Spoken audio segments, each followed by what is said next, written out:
जो भगवान के जो जन हैं, जो देवी देवता हैं, उनको उनकी कृपा से अगर कोई उनको निरपराध और मतलब अच्छे से उनकी भी सेवा करे, तो वो देखते हैं कि ये जीव अब इस मतलब संसार सागर से छूटना चाहता है, तो वो भगवान के चरणों में उसे समर्पित कर देते हैं। जैसे हम जैसे हम जब पढ़ाई करते थे, जब प्राइमरी थे, तो हमारे टीचर भी बहुत अच्छे थे, लेकिन वो उन्होंने हमें उसी कक्षा में थोड़ा ना रखा कि ये बहुत अच्छे हैं, हम भी बहुत अच्छे हैं, ये बच्चे भी बहुत अच्छे हैं, तो इनको यहीं पकड़ के रख देते हैं और ये यहीं पढ़ेंगे। लेकिन उन्होंने भी हमें जो प्राथमिक शिक्षा है उसे उसमें निपुण करके आगे कक्षा में भेज दिया। ऐसे ही करके जो देवी देवता होते हैं, जो मतलब सतोगुणी देवी देवता होते हैं, जैसे हमारे महादेव जी हैं, माता पार्वती भी है, तो वो भी जो उनकी सच्चे मन से भक्ति करते हैं वो, और वो उनको वो चाहते हैं कि इनको भी जीवन में आनंद मिले, क्योंकि आनंद तो सिर्फ सच्चिदानंद भगवान के पास है। ये भी जन्म मृत्यु के चक्रों से छूटे, तो वो उन्हें अगली कक्षा में पुष्कर मतलब उन्हें भेज देते हैं, तो उत्तीर्ण करके कि इसने यहाँ यहाँ सब कुछ अच्छा किया, आगे ये भगवान की भक्ति करेगा, इस जन्म मृत्यु के चक्रों से छूट जाएगा। तो वो क्या करते हैं, उसको जीव को आगे आगे कक्षा में भेज देते हैं। इसमें उनकी प्रसन्नता होती है, न कि हम लोग क्या सोचते हैं कि अगर हम नहीं करेंगे, तो अगर हम उन्हें छोड़ के भगवान की शरण ग्रहण करेंगे तो वो हम पे दोष करेंगे, पर ऐसा नहीं होता है। तो वो क्या करते हैं, वो प्रसन्न हो जाते हैं। जैसे जैसे भागवतम जी में एक श्लोक है, यथा तरोर मूल निषेचनेन तृप्यन्ति तत् स्कंद भुजोपशाखा प्राणोपहाराच प्राणोपहाच प्राणोपहाराच यथेन्द्रियाणां तथैव सर्वाहरणम अच्युतेजा। तो जो भागवतम जी बोलती है कि जिस तरह से वृक्ष के मूल में जल देते हैं, और वो जल पूरे मतलब शाखा में भी पहुंचता है, पत्ती में भी पहुंचता है, फल में भी पहुंचता है, और फूल को भी मिलता है। उसी प्रकार जैसे अन्न तो हम सिर्फ पेट में मुंह से पेट में डालते हैं, तो उससे पूरे शरीर को मिल जाता है, हाथों को भी मिलता है, आंख को भी मिलता है, मुंह को भी मिलता है, बालों को भी मिलता है, पाँव को भी मिलता है। तो इस तरह से इस तरह से कर्म चलता है। वैसे ही जो शिष्ट का कर्म है वो इस तरह से चलता है कि भगवान की जो हम पूजा करते हैं तो सभी देवी देवता खुश हो जाते हैं। तो हम निरपराध मन में किसी प्रकार का संकोच न करके, जब जो जिनको कृष्ण भगवान की शरण मिल गई है, गुरु वैष्णव की कृपा से भगवान की शरण मिल गई है, वो निसंकोच होके एक निष्ठ होके भगवान की सेवा करें। तो इस तरह से अगर भगवान अच्युत की भगवान कृष्ण की सेवा करते हैं तो सारे देवी देवता प्रसन्न हो जाते हैं। नहीं तो एक एक करके करोगे तो वो कभी प्रसन्न नहीं होंगे, थोड़ी देर के लिए होंगे, तब तक दूसरा नाराज हो जाएगा। तो जो समझदार होते हैं और जो सिद्ध पुरुष होते हैं, तो वो सिर्फ भगवान की सेवा करते हैं। क्योंकि जो मार्कंडे मुनि है, तो मार्कंडे मुनि बहुत लोगों को ये पता है कि मार्कंडे जी सभी को पता, यही पता, क्योंकि हमको भी यही पता था कि जो मार्कंडे जी हैं, जो अभी भी अमर हैं, वो भगवान शिव जी के भक्त हैं। और हमने जब भागवतम में सुना, जब उनकी कथा सुनी, तो वो जो भगवान नारायण के अनन्य भक्ति की, उन्होंने नारायण की अनन्य भक्ति की, और अपनी जो भी इंद्रियां हैं उनको वश में करके मतलब केवल भगवान के चरण कमलों में ध्यान लगाया। इस तरह से जब उन्होंने किया, तो जो इंद्र है उनको डर लगने लग गया, कौन है इतनी तपस्या की कि इतने मनवंतर बीत गए, इसकी इसमें इसकी मतलब तपस्या भंग नहीं हुई। तो उन्होंने अप्सरा भेजी थी, और कामदेव जो भी उनके पार्षद मतलब ऐसे तपस्या भंग करने वाले लोग होते, लोभ, कामदेव का पुत्र लोभ, वो भी भेजा, सब भेजे, लेकिन उनको कुछ नहीं हुआ। मतलब वो जितेंद्रिय थे, इसलिए वो वो लोग उनका कुछ नहीं बिगाड़ बिगाड़ क्या पाए, मतलब वो काम के बस में नहीं हुए। तब तब ये सब देख कर भगवान नारायण वहां उपस्थित हो गए। भगवान नारायण उपस्थित हो गए तो उन्होंने भगवान नारायण की स्तुति की।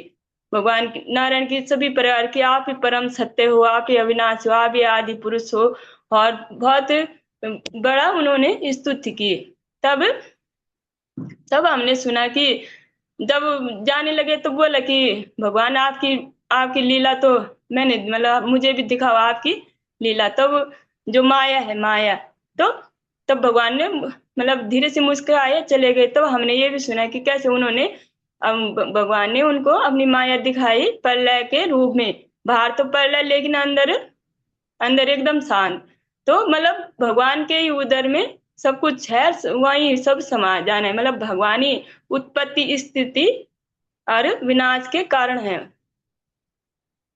उत्पत्ति स्थिति संहार कारणम सर्व कारणम, महादेव बोलते हैं कि भगवान क्या है, उत्पत्ति स्थिति और संहार के कारण कारण कारण सर्व कारण है। यही ब्रह्मदेव भी बोलते हैं, ईश्वरा परमा कृष्णा सच्चिदानंद विग्रह अनादिर आदिर गोविंदा सर्व कारण कारणम। ब्रह्मा जी भी बोल रहे हैं, शिव जी भी बोल रहे हैं, और सारे सिद्ध मुनि बोल रहे हैं। तो सब यही बोल रहे हैं। तो हम तो इतने सिद्ध नहीं है, तो क्या हम उनकी बात नहीं मानेंगे? तो हम तो इससे ये प्रमाणिक होता है कि आदि पुरुष सिर्फ कृष्ण ही है, और सबको उनकी भक्ति करनी चाहिए। तो मैं कहा कहती कि माँ, हम ये बोल रहे थे कि मार्कंडे मुनि जब जब ये सब लीला देखे फिर वो शांत हो गए, अपने ध्यान में चले गए। तब क्या हुआ, तब पार्वती जी और शिव जी वहां मतलब भ्रमण करने आए। तब देखा उनको शांत, मतलब कि एक चित्त होके भगवान की तपस्या कर रहे थे। तो तब माता पार्वती जो जगत जननी है, जगत जननी मतलब वो देखते हैं जीवों को, कि उनको ये लगता है कि कोई परिश्रम कर रहा है तो उनको किसी चीज का वरदान की जरूरत है, मतलब देना चाहिए, क्योंकि वो माता है ना। तो उन उन वो देखते हैं कि जगत में क्या क्या किसी को कुछ चीज की जरूरत नहीं है, जरूरत के लिए तो कोई वो नहीं कर रहा तपस्या, इसलिए वो उन्होंने बोला कि आप इनको वरदान दो। तो मार्कंडे जी क्या मांगते हैं, मार्कंडे जी मांगते हैं भगवान से कि मुझे भगवान के चरण कमलों में मेरा ध्यान हमेशा रहे। तो भगवान से क्या मांग रहे हैं कि मेरा जो ध्यान है वो भगवान के चरणों में रहे, और मैं उनकी भक्ति कर सकूं, और मुझे उनके भक्तों की भक्ति मिले। क्योंकि जो भक्ति राज्य है एकदम, मतलब एकदम सिर्फ भगवान से नहीं, मतलब एकदम भगवान से नहीं हो पाता है। उनके भक्त हैं, उनके भक्त मतलब उनके भक्त सबसे बड़े भक्त जो वैष्णव नाम यथा शंभु, तो भगवान शिव है। तब उन्होंने बोला कि भगवान के भक्तों की, मतलब भगवान के चरणों में मेरा ध्यान रहे, भगवान के भक्तों की शरणागति मिले मुझे।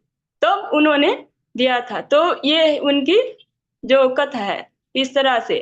तो इस ऐसे सिद्ध मुनियों से हम ये जान सकते हैं कि वास्तविकता क्या है, और कैसे करके उन्होंने मतलब जो अनुगत्य का, क्योंकि भक्ति राज्य अनुगत्य का है।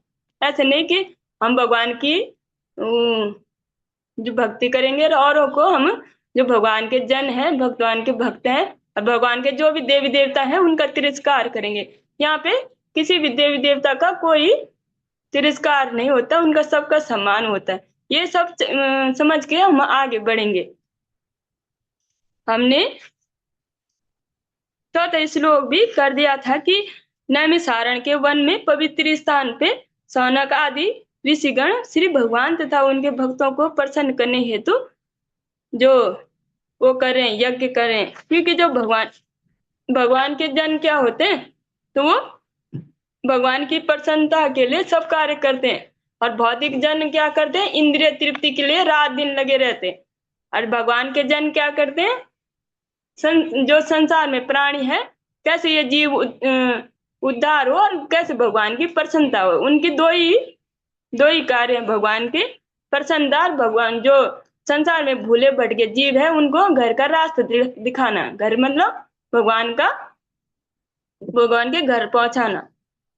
इसलिए वो अपना पूरा जीवन भर भगवान की प्रसन्नता के लिए यज्ञ कर रहे हैं नैमिषारण्य में। आज हम 5वां श्लोक श्रवण करेंगे। त एकता तु मुनयः प्रातर्हुत हुताग्नयः सत्कृतं सूतमासीनः प्रप्रछुरि द्रमादिरात्। एक बार पुनः हम श्रवण करें। तत एकदा तु मुनयः प्रातुर्हुताग्नयः सत्कृतं सूतमासीनः प्रप्रछुरि द्रमादिरात्। एक दिन यज्ञाग्नि प्रज्वलित करके अपने प्रातःकालीन कृत्यों से निवृत्त होकर तथा शील सूत गोस्वामी को आदर पूर्वक आसन अर्पण करके ऋषियों ने सम्मान पूर्वक निम्नलिखित विषयों पर प्रश्न पूछे। एक दिन क्या हुआ कि वहाँ जो सभी ऋषि सौनकादिक मुनि और 28,000 ऋषि वहाँ तपस्या कर रहे थे भगवान की प्रसन्नता के लिए। तो वहाँ सूत गोस्वामी आए। तो सूत गोस्वामी जैसे वैष्णवों का आदर होता है, उन्होंने आदर किया, उन्हें ऊंचा आसन दिखाया। जैसे होते हैं कोई वैष्णव आते हैं, पहले उनका सम्मान करके और उनको अच्छे से आसन देकर तब और उनको जो जलपान जो भी है उसे ग्रहण करे, तब उनसे प्रश्न पूछते हैं, आध्यात्मिक प्रश्न पूछते हैं। तात्पर्य श्रवण कर लेते हैं थोड़ा। आध्यात्मिक सेवाओं के लिए प्रातः काल सर्वसे श्रेष्ठ समय होता है। ऋषियों ने श्रीमद् भागवतम के वक्ता के लिए ससमान एक ऊंचा आसन अर्पण किया, जिसे व्यासासन कहते हैं। शील व्यास देव समस्त मनुष्यों के मूल आध्यात्मिक उपदेष्टा हैं। अन्य सभी उपदेशक उनके प्रतिनिधि हैं। प्रतिनिधि वही है जो शील व्यास देव के दृष्टिकोण को सही प्रस्तुत करे।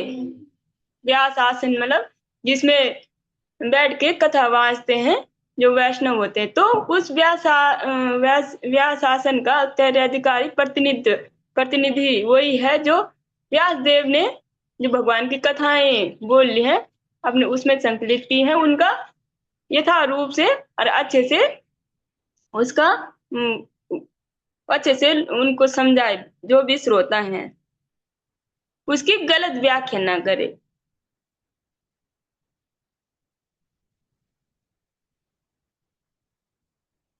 शील व्यासदेव के सभी प्रमाणिक प्रतिनिधियों को गुरु शिष्य परंपरा में गोस्वामी समझना चाहिए। तो जो भी व्यासदेव के प्रमाणिक प्रतिनिधि होते हैं उनको गोस्वामी समझना। गोस्वामी मतलब होता है जिन्होंने अपनी इंद्रियों पे विजय कर ली है। गोस्वामी मतलब गो मतलब इंद्रियां, जिन्होंने अपनी इंद्रियों पे जो विजयी हैं। जो रूप गोस्वामी जी भी बोलते हैं अपने उपदेश अमृत में कि वाचो वेगम मनसा क्रोध वेगम जिह्वा वेगम उत्रोपस्त वेगम एतान वेगान यो विषेद धीरा सर्वामपि माम पृथ्वीं स शिष्यात्। जो जिन्होंने अपने जो भी इंद्रियों के वेग में वाचो वेगम, जो वाच मतलब वाणी के वेग में, तब वेग को नियंत्रित कर रखा। वाणी मतलब अनगर बातें नहीं करनी है, केवल भगवान की कथाएं करनी है और अन्य बातों में जीवा को नहीं लगाना है। और जीवा वेगम, दूसरा जीवा के वेग को, जीवा मतलब जीव जीव के वेग को भगवान के प्रसाद से,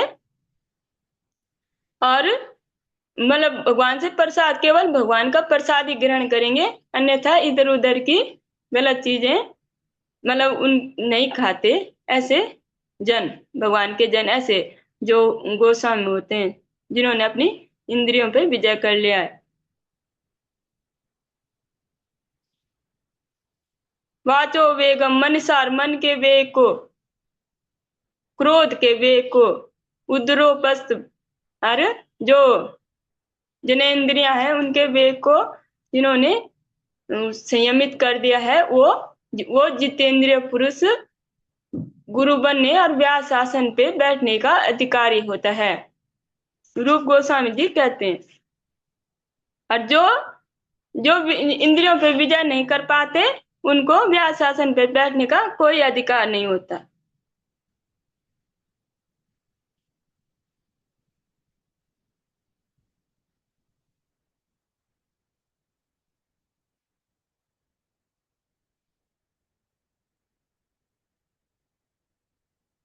ये गोस्वामी अपनी समस्त इंद्रियों को वश में करके पूर्ववर्ती आचार्यों के पथ में दृढ़ रहते हैं।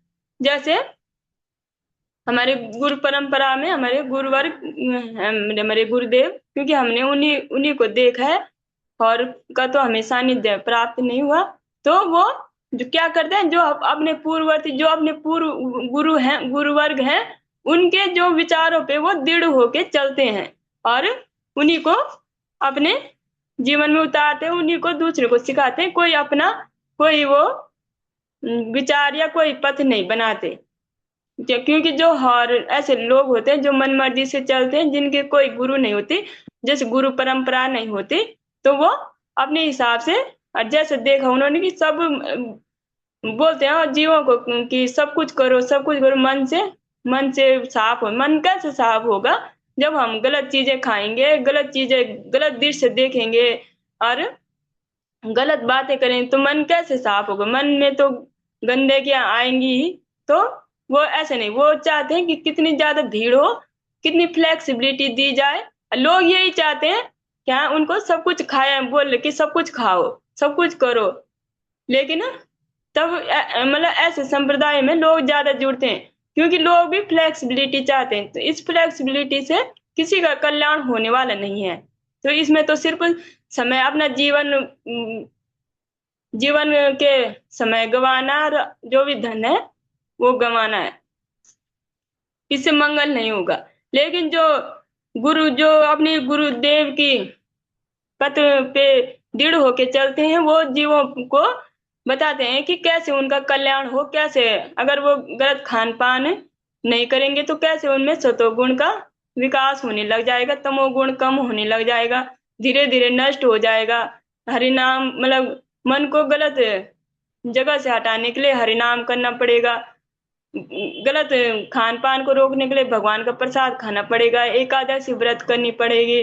तो ये जो भगवान को अति प्रिय कार्य है, ये करना मतलब भगवान की प्रसन्नता के लिए सब कार्य करने पड़ेंगे, तभी तभी हम सही मार्ग पे चल सकते हैं। तो वो ऐसे बोलेंगे और उनका भी बहुत सारे लोग ऐसे मतलब पसंद भी नहीं करते कि हमें हमें ऐसे बोलने, हमें तो बोलना चाहिए था सब कुछ खाओ और सब कुछ करो। तो जो अपने गुरुदेव के पथ पे दृढ़ रहते हैं, वो उन आदेशों को दृढ़ता पूर्वक पालन करते हैं, ऐसे गोस्वामी। वे श्रीमद् भागवतम पर मनमानी व्याख्या नहीं देते, अपितु अपने उन पूर्ववर्ती आचार्यों का अनुगमन करते हुए अत्यंत सावधानी से सेवा करते हैं। जो ऐसे गोस्वामी होते हैं, जितेंद्रिय होते हैं और भगवान के प्रिय भक्त होते हैं, वो अपनी मन से नहीं बोलते कि ऐसे ऐसे व्याख्या, उन्होंने जो अपने गुरु परंपरा से सुनी है और जो उचित है वही बोलते हैं, गलत व्याख्या नहीं करते। श्रीमद् भागवतम के श्रोतागण वक्ता के वक्ता से अर्थ स्पष्ट करने हेतु प्रश्न कर सकते हैं। जैसे भगवत गीता में भी रखा है कि तद विधि प्रणिपातेन परिपर्शेन सेवया उपदेक्षन्ति ते ज्ञानम ज्ञानिनः तत्व दर्शिना। तो जो भी अगर जैसे वहाँ सूत गोस्वामी में आ रखे, तो जो सौनकादिक मुनि है उनसे परिपर्शन पूछेंगे, मतलब अपने कल्याण के लिए और जगत के कल्याण के लिए आध्यात्मिक प्रश्न पूछेंगे उनसे। ऋषया ऊचुः त्वया खलु पुराणानि सेतिहासानि चानघ आख्यातान्यधीतानि धर्मशास्त्राणि यान्युतः। त्वया खलु पुराणानि सेतिहासानि चानघ आख्यातान्यधीतानि धर्म शास्त्राणि यान युतः। ऋषियों ने कहा, हे पूज्य सूत जी, सूत गोस्वामी, आप समस्त प्रकार के पापों से पूर्ण रूप से मुक्त हैं। अनघा मतलब पापों से मुक्त, पापों से मुक्त उनको अनघा बोलते हैं। आप धार्मिक जीवन के लिए विख्यात समस्त शास्त्रों एवं पुराणों के साथ साथ इतिहास में भी निपुण हैं, क्योंकि आपने समुचित निर्देशन में उसे पढ़ा है और उसकी व्याख्या की है। इसमें व्याख्या में दे रखा है, तात्पर्य में दे रखा है, गोस्वामी या शील व्यासदेव के प्रामाणिक प्रतिनिधि को समस्त पापों से मुक्त रहना चाहिए। जो भी व्यास आसन पे बैठते हैं उनको समस्त पापों से मुक्त होना चाहिए। उन गोस्वामियों, कलयुग के 4 पाप हैं, स्त्रियों के साथ अवैध संबंध, पशुवध, मादक द्रव्यों का सेवन, सभी प्रकार की धुत क्रिया मतलब जुआ। किसी गोस्वामी को व्यासासन पर बैठने का तभी साहस करना चाहिए जब वह इन सभी पापों से मुक्त हो। जो उपयुक्त पापों से रहित न हो और जो आचरण में निष्कलंक न हो, उसे व्यासासन पर न बैठाया जाए। उसे न केवल इन सभी पापों से मुक्त होना चाहिए, अपितु समस्त शास्त्रों में या वेदों में पारंगत होना चाहिए।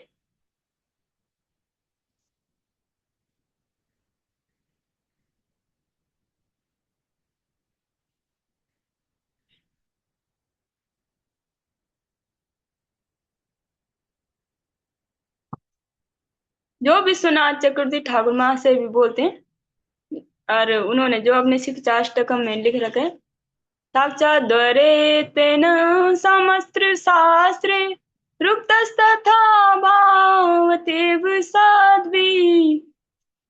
तो मतलब जो गुरुदेव क्या होते हैं, वो सभी शास्त्रों में पारंगत होते हैं और सभी शास्त्रों का उनको ज्ञान होता है। वो भगवान के गुणों में और भगवान के मतलब भगवानी गुरु या सेवक भगवान होते हैं। तो लोग उनको भगवान ही बोलते हैं और वो भगवान के सेवक भगवान होते हैं।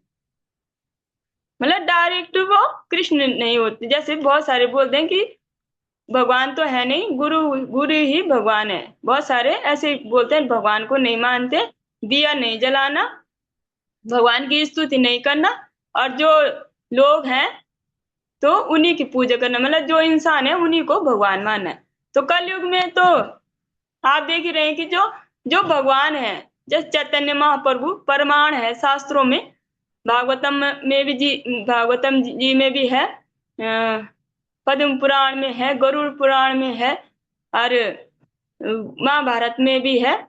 तो जो चैतन्य महाप्रभु भगवान है और कृष्ण भगवान, उनको वो भगवान नहीं मानेंगे। उनको बोलेंगे कि चैतन्य महाप्रभु वो तो सन्यासी था और कृष्ण की वो तो कोई मतलब पैदा हुआ था और वो मतलब वो तो मर गया, ऐसे करके बोलेंगे। और जो इंसान है जिनकी कभी कभी बहुत दुर्गति भी होती है और उनको वो भगवान की तरह मानेंगे। तो ये कलयुग के जीवों की स्थिति है। जो भगवान है उनको भगवान नहीं मानेंगे और जो इंसान है उनकी भगवान की तरह पूजा करेंगे। तो ये सबसे बड़ी दुर्गति का कारण है।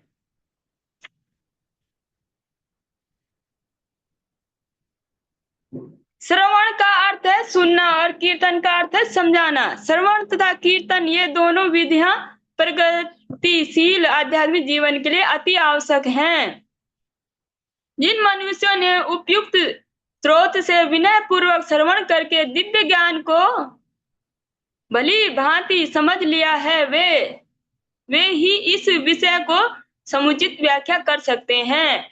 जो ऐसे गोस्वामी जिन्होंने समस्त शास्त्र पढ़ रखे हैं, समस्त शास्त्रों से और भगवान की सब शास्त्र पढ़ रखे, वेद भी पढ़ रखे, वेदांत का भी उनको सबका नॉलेज है, और भगवान की नित्य कीर्तन करते हैं, और भगवान का नाम जप करते हैं, भगवान की सभी सेवाएं करते हैं। तो ऐसे जो गुरुजन होते हैं, तो उनकी क्या, वो व्यास आसन पे बैठने के अधिकारी होते हैं। तो जैसे हमारे गुरुदेव हैं और भी वैष्णव हैं, तो वो भी भगवान की अच्छे से सेवा करते हैं। जैसे हमारे गुरुदेव हैं, उनको उनके गुरुदेव ने जो आज्ञा दी भगवान की सेवा, तो उन्होंने 22 वर्षों तक निष्ठावान होके एक ही मठ में वो रह करके भगवान की अच्छे से सेवा की, शास्त्रों का अध्ययन किया, और भगवान की जो नियमित सेवा है, श्री विग्रहाना, जो श्री विग्रह है उनका अच्छे से मतलब श्रृंगार किया।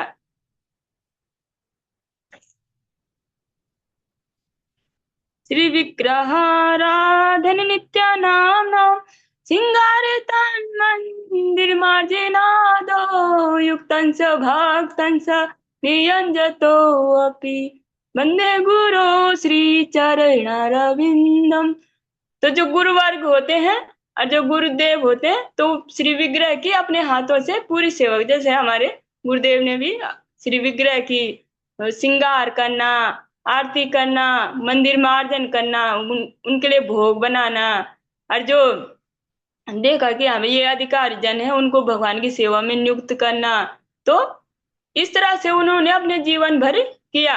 तो जो जब उन्होंने भगवान की अच्छे से सेवा की, तो तभी वो इस पद को प्राप्त हुए, गुरु बन पाए। और जो, क्योंकि जो अच्छा स्टूडेंट होगा वो ही अच्छा टीचर बन पाएगा। तो वो हम लोग सौभाग्यशाली हैं जो जिनको ऐसे गुरुदेव प्राप्त हुए हैं।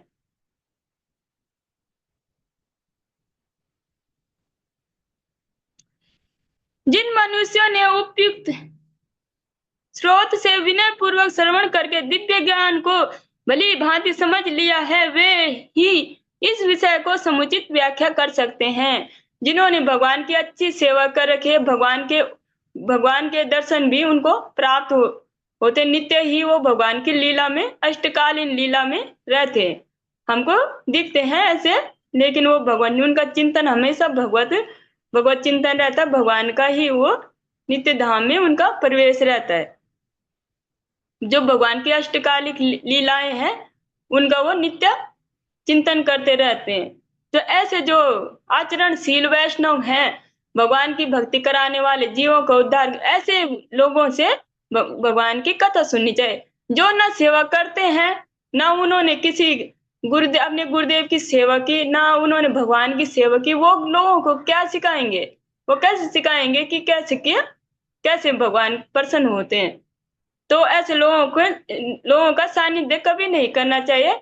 इससे अच्छे जब तक आचरणशील वैष्णव ना मिले, तो इतनी बुद्धि तो होनी चाहिए कि ऐसे गुरुओं का कोई जो आचरणशील नहीं है, जो भगवान की भक्ति नहीं कराते, इनका उनको गुरु ना बनाए। क्योंकि बहुत सारे लोग बोलते हैं हाँ गुरु बनाना जरूरी है क्योंकि मोक्ष मिल जाए, लेकिन ऐसे नहीं कि बहुत किसी को तुम गुरु बना लो जो तुम्हें सर खुद भी नरक जाए और तुमको भी लेके जाए। तो ऐसे लोगों को कभी गुरु नहीं बनाना चाहिए। इससे अच्छा भगवान से प्रार्थना करें कि हे भगवान, हमें सदगुरु प्राप्त हो, क्योंकि जिस हिसाब से हम होते हैं उस हिसाब से हमें गुरु भी मिलते हैं। अगर हमारे आचरण में शुद्धता है, अगर हम ईमानदार हैं, तभी हमें ईमानदार गुरुदेव प्राप्त होते हैं। नहीं तो जो सब कुछ खाने वाले जो चाहते हैं कि हम सब कुछ खाएं, सब कुछ करें, तो वैसे गुरु भी इस संसार में उपलब्ध है। अब हम 7वां श्लोक श्रवण करते हैं। यानि वेद विदाम श्रेष्ठो भगवान वादरायणः अन्ये च मुनया सुत परावर विदो विदुः। यानि वेद विदाम श्रेष्ठो भगवान वादरायणः अन्ये च मुनया सुतः परावर विदो विदुः। हे सूत गोस्वामी, आप ज्येष्ठतम विद्वान एवं वेदांती होने के कारण ईश्वर के अवतार शील व्यास देव के ज्ञान से अवगत हैं।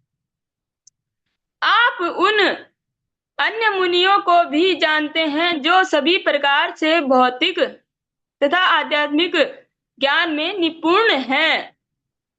तो जो सौनकादिक मुनि हैं उस सूत गोस्वामी जी से आध्यात्मिक प्रश्न करे हैं कि आप सभी जो वेद व्यास जी हैं उनके ज्ञान से आप भगवत ज्ञान से आप अवगत हैं और सभी प्रकार से भौतिक तथा आध्यात्मिक ज्ञान में निपुण है। आप उन सभी मुनियों को, उन सभी स्वरूप सिद्ध मुनियों को भी जानते हैं जो आध्यात्मिक ज्ञान में निपुण हैं।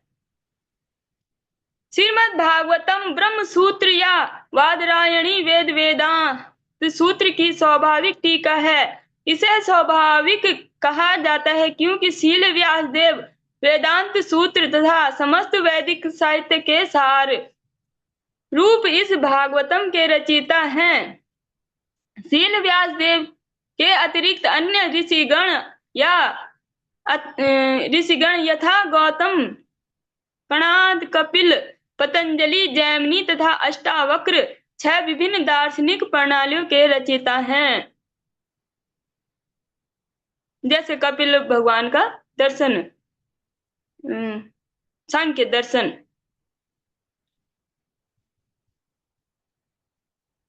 आज तक जबकि अन्य दार्शनिक चिंतन प्रणाली में समस्त कारणों के परम कारणों के विषय में कोई उल्लेख नहीं मिलता। कोई व्यासासन पर तभी बैठ सकता है जब वो दर्शन की समस्त प्रणालियों से अवगत हो, जिससे वह अन्य सभी प्रणालियों का खंडन करते हुए श्रीमद् भागवतम के आस्तिकतावाद को प्रस्तुत कर सके। मतलब जो व्यास आसन पर बैठते हैं तो उनको सभी जो दर्शन शास्त्र हैं और जो भी शास्त्र है उनको निपुण होना चाहिए, क्योंकि बहुत सारे जो गलत व्याख्या करेंगे तो उनका खंडन करने के लिए प्रमाण के रूप में ये शास्त्रों का उनको ज्ञान होना चाहिए कि हाँ भाई इसमें ये यहाँ पे श्रीमद् भागवतम जी मतलब ये प्रमाणिक ग्रंथ है। इस अलग अलग जो प्रमाण दे के वो प्रस्तुत करे इसकी प्रमाणिकता।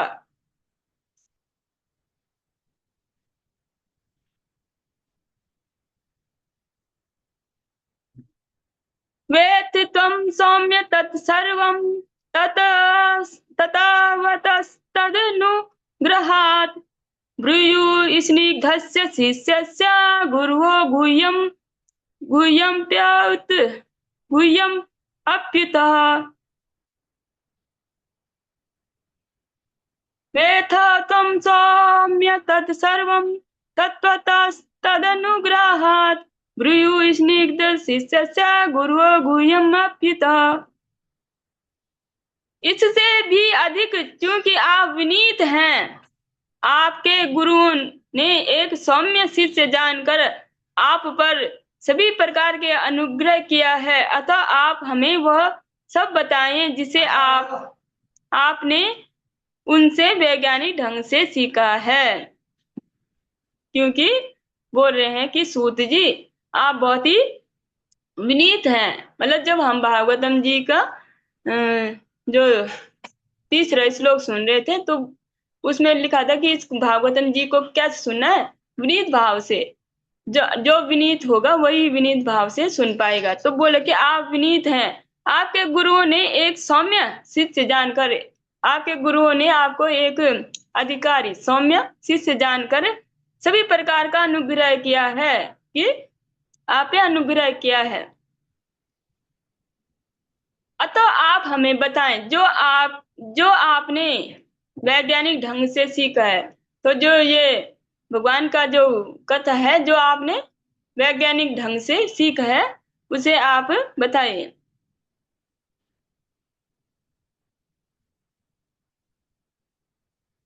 जो उसमें भी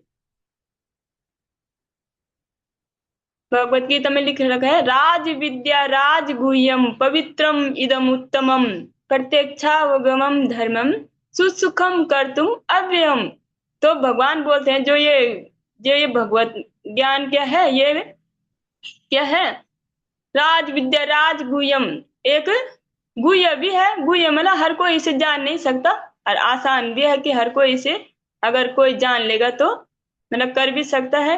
तो गुह्य राज विद्या राज गुह्यम पवित्रम, ये पवित्र ज्ञान है, पवित्र वैज्ञानिक ज्ञान है और उत्तम है, उत्तम ज्ञान है। तो इसके जो लक्षण होते हैं, अगर कोई सिद्ध मतलब अपने गुरु देव और वैष्णव के अनुगत्य में इसका सही से करता है इस ज्ञान को, तो वो उसके प्रत्यक्ष रिजल्ट बहुत ही जल्द देख ले। जिसकी जितनी अधिक शरणागति, जिसकी जितनी अधिक ईमानदारी, तो वो अपने जीवनों में इसके प्रत्यक्ष लक्षण दे सकता है और जीवन में इसका जो आनंद है उसको महसूस कर सकता है। तो बोला कि जो आपने अपने गुरुवर सुना, ऐसे नहीं कि आप सिद्ध स्वरूप हैं तो आप ही बोलो। जो यहाँ पे गुरु परंपरा का प्रतिनिधित्व हो रहा है। गुरु परंपरा जो हमारी भगवान से चली आ रही है, तो वैसी परंपरा।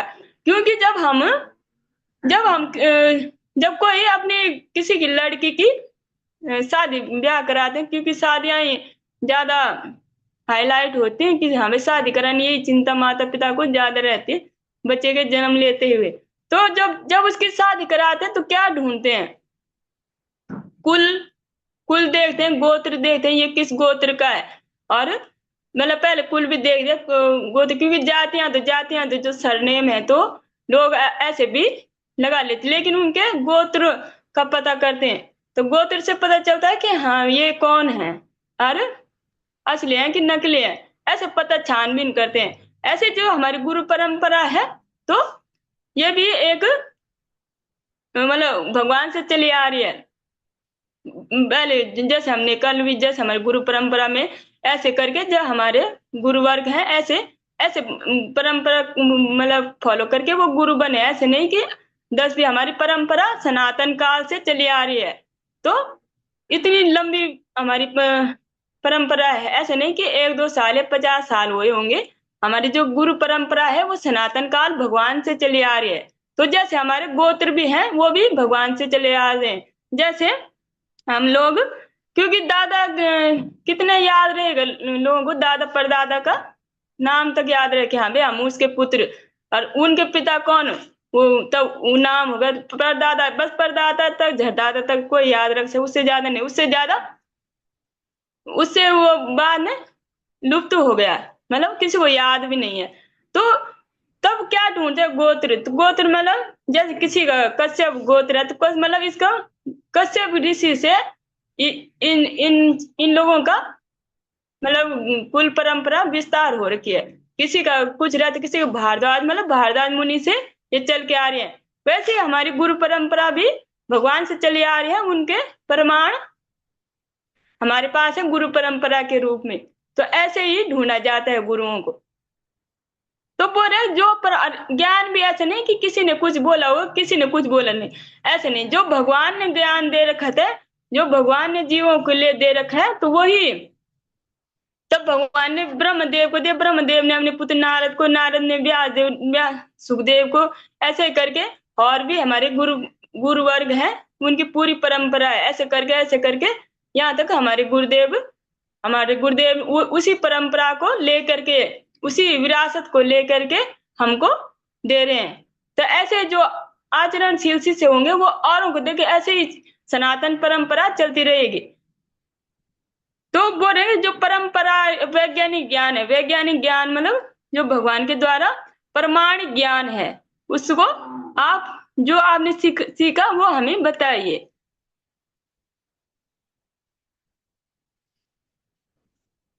आध्यात्मिक जीवन की सरलता का रहस्य गुरु को तुष्ट करने तथा उसकी शुभाशीष प्राप्त करने में है। शील विश्वनाथ चक्रवर्ती ठाकुर ने गुरु के विषय में अपने सुप्रसिद्ध गुरु अष्टकम 8 श्लोकों में इस प्रकार गाया है।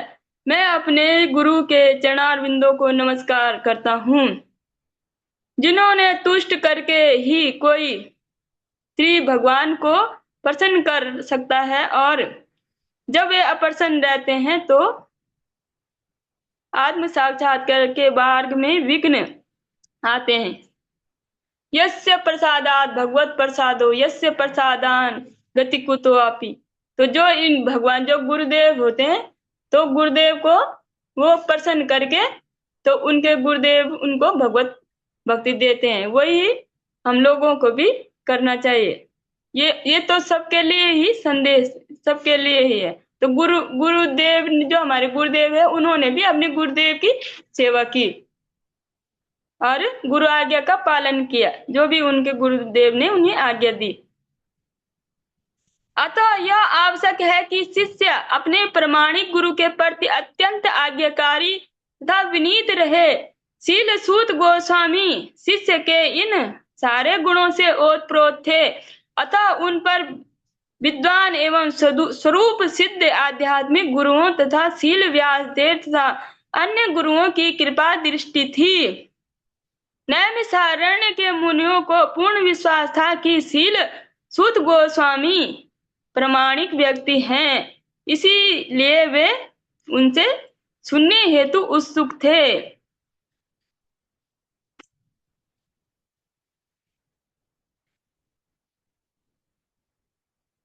तत्र तत्रांजसायुष्मन् भवता यद विधि निश्चितं पुंसामेकान्ततः श्रेयस्तत्रः तन्संसितुमर्हसि। तत्र तत्रांजसायुष्मन् भवता यद विधि निश्चितं पुंसामेकान्ततः श्रेयसः तन्संसितुमर्हसि।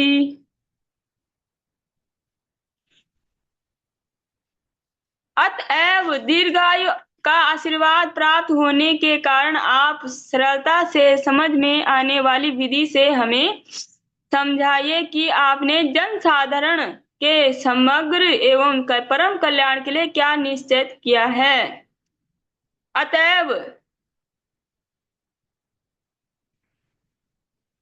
आप हमें सरल विधि से समझाइए कि जन कल्याण के लिए क्या कल्याणकारी है। आपने क्या सोच रखा है कि जन कल्याण के लिए क्या उपयुक्त है।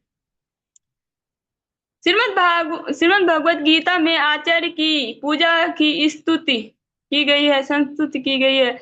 आचार्य गोस्वामी निरंतर जनसाधारण के कल्याण, विशेष रूप से उनके आध्यात्मिक कल्याण में विचार लीन रहते हैं। आध्यात्मिक कल्याण होने पर भौतिक कल्याण स्वतः हो जाता है। अतएव आचार्यगण सामान्य जनता को आध्यात्मिक कल्याण के लिए उपदेश देते हैं। इस कलयुग या कलह प्रिय लौह युग की अक्षमताओं को देखते हुए मुनियों ने शील सूत गोस्वामी से प्रार्थना की कि वे संपूर्ण शास्त्रों का निचोड़ प्रस्तुत करें, क्योंकि इस युग के मनुष्य सभी प्रकार से पतित हो गए हैं। अतः मुनियों ने समग्र कल्याण की जिज्ञासा की। यदि मनुष्यों का परम कल्याण है, इस युग के मनुष्यों की पतित अवस्था का वर्णन निम्नलिखित से हुआ है।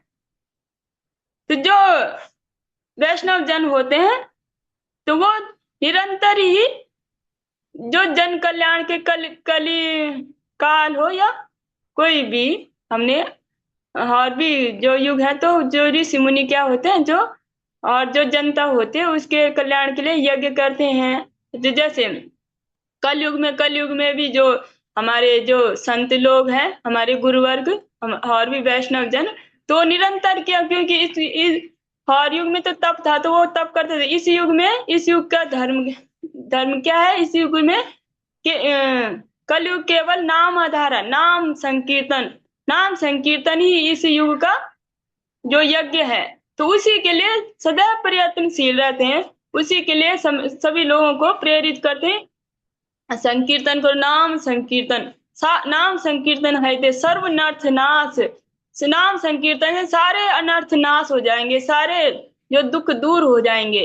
और सर्व शुभोदय कृष्ण प्रेमेर उल्लास, और शुभों का उदय हो जाएगा। सारे जब अनर्थ निवृत्त हो जाएगी तो शुभ, जो शुभ फल है और जो अच्छा होता है जीव के लिए, वो उदय हो जाएगा। भगवान के प्रति प्रेम हो जाए। अगर भगवान के प्रति किसी का प्रेम हो गया तो उसे किसी भी प्रकार का भय नहीं है जीवन में। नहीं तो चाहे वो करोड़पति भी हो जाए, उसको भी भय है, भय उसे सताता ही रहता है।